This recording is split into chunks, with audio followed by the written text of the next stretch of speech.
I apologize in advance for asking you this question, but some of the research I've done, I have to ask this, because surprisingly, some people don't subscribe to this. Does the AFLC and all of its member churches agree with the following doctrine? That in the creation story, Adam and Eve were real people.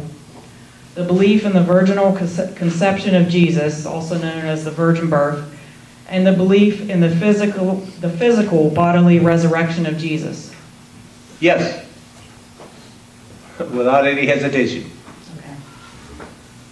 Can I ask you one other question?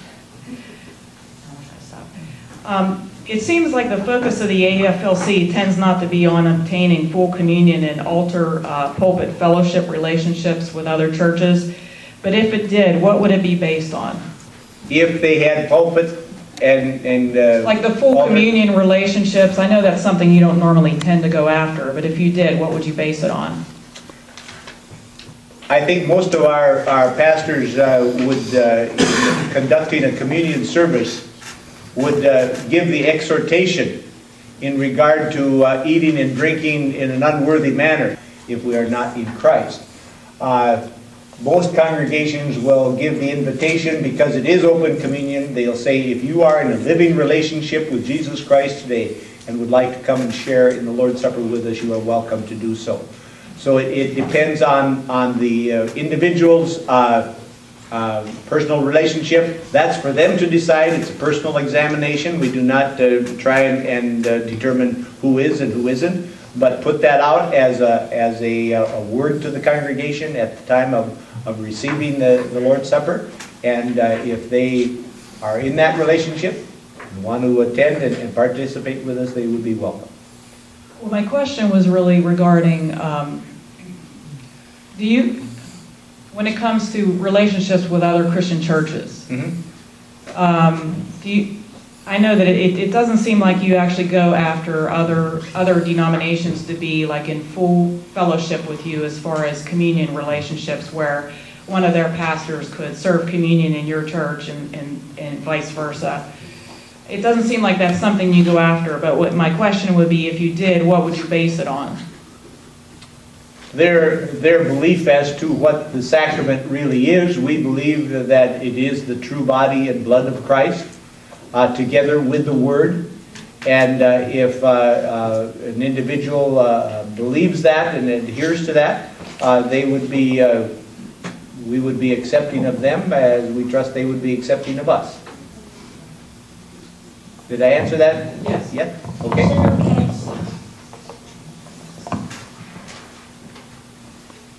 Anyone else?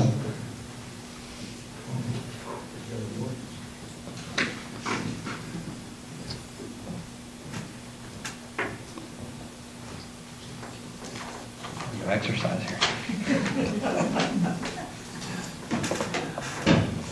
Back to me. In the handout we received, it says your educational department will offer materials for confirmation and new member instruction. Does the AFLC employ Luther's Small Catechism as the guide for confirmands? Yes, we do. We have. They have just done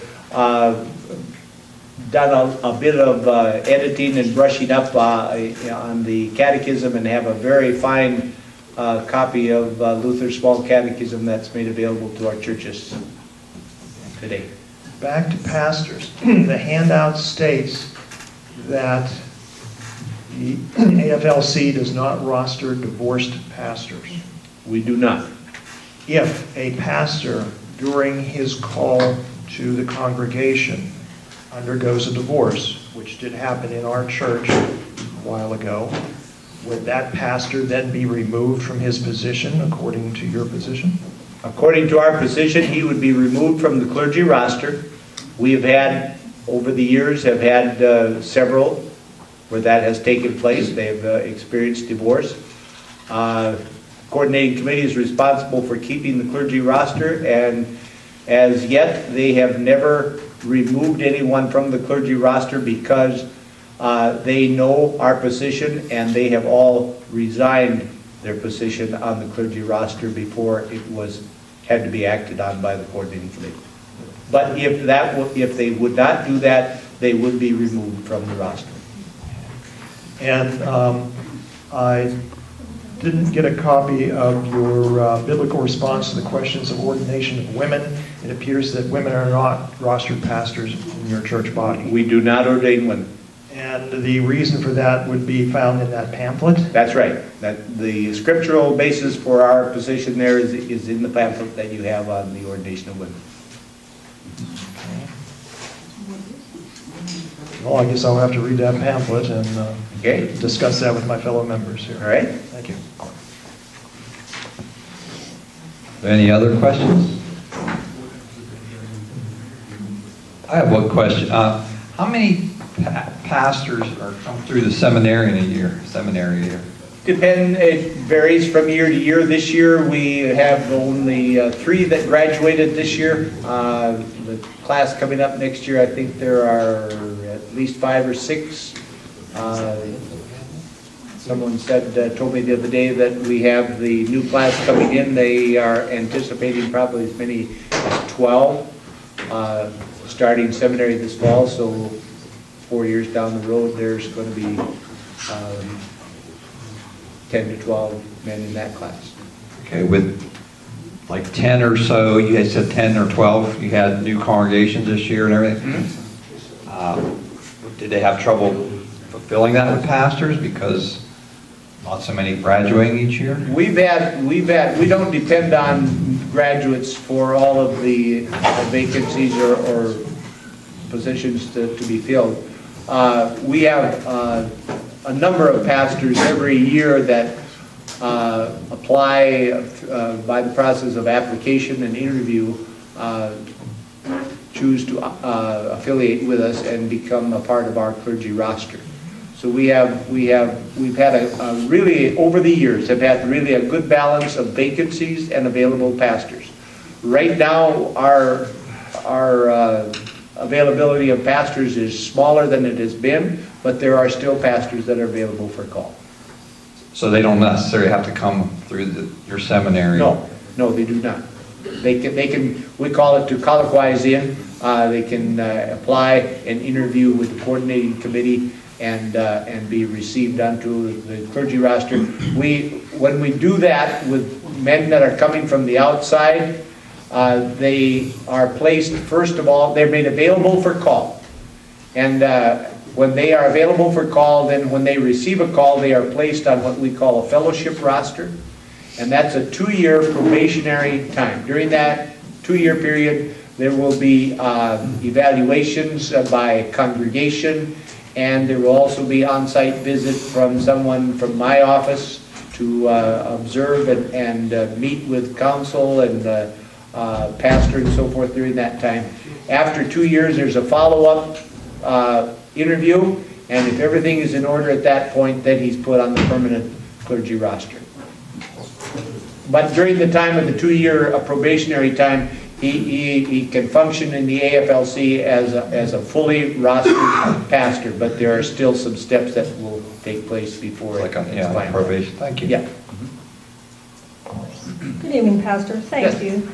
Could you talk a little more about what's contained in that pamphlet regarding the ordination of women? I don't know that we have a copy of that pamphlet. There were copies of he has one over here. There were copies in the informational packets. The scriptural bases that are listed there, and there are a number of them, and I don't have all of them right on my tip of my tongue immediately, but there are scriptural bases for it. There is the order of creation, for example, is a part of that pamphlet. And God created, and He called men. He used men throughout the Old Testament. The disciples were called. There's an order that carries on through all of Scripture. There are other verses in regard to the places of leadership and the role of men within the Scriptures. We do not disdain women by any stretch of the imagination. We have, and as you noticed on the slides, we have on some of the boards, we have women. We have a director of our publication and parish education department. There are women on that serve on that board as well.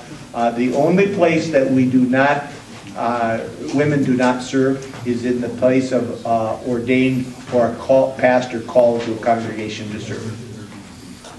Thank you. And if we have a few of those packets left, Steve has them, so, or if we need more, we can get more sent I would out. be happy to send you as many as you want. Again, just write a note and give it to me at the end of the meeting and we can get that to you. Or if you'd want any of the pamphlets out of there and need a supply of those, any of them, we could send them as well without the entire packet. Pastor, currently with ELCA, we have a constitution, which is our guiding document here, that follows a lot of the ELCA structure. What would happen to something like that if our congregation chose to join your church body? If your congregation made the decision to join the Association of Free Lutheran Congregations, we would supply you with a what we call a resolution to affiliate. It's a one-page form, and it indicates that you believe in the inerrancy of the Word, the ancient ecumenical creeds of the Lutheran Church. You adopt the fundamental principles of the AFLC, and that you have held a legally called business meeting and made that decision and send that to us. Along with that resolution to affiliate, we ask for a copy of your Constitution. We'll take a look at that Constitution and determine whether or not your theological position, your doctrinal position is Lutheran, so that you are, we are convinced that you are a Lutheran congregation. You believe in the not only the inerrancy of the Word, but you believe in the sacraments as we teach and practice within the Lutheran Church and so forth. And we will very likely come back to you and say, it's probably going to need some tweaking. It'll need some tweaking in reference to your affiliation and things like that, obviously. If there are other things in there that are not in keeping with what we as an AFLC hold to, they would be commented on, and you as a congregation then decide whether you're going to amend it or do something different with it in order to change that. Basically what we look for is your doctrinal position in regard to being a Lutheran congregation. Other than that, there are a lot of other things in there that I may have an opinion on and say, if I were you, I'd take a look at that, but it is up to the congregation to decide whether or not they want to change or do anything with those things. We do have a model constitution that we can provide for you to look at. We do not give you a model constitution and say you have to adopt that in its entirety in order to be a part of the AFLC. It's just a sample or a model to be used.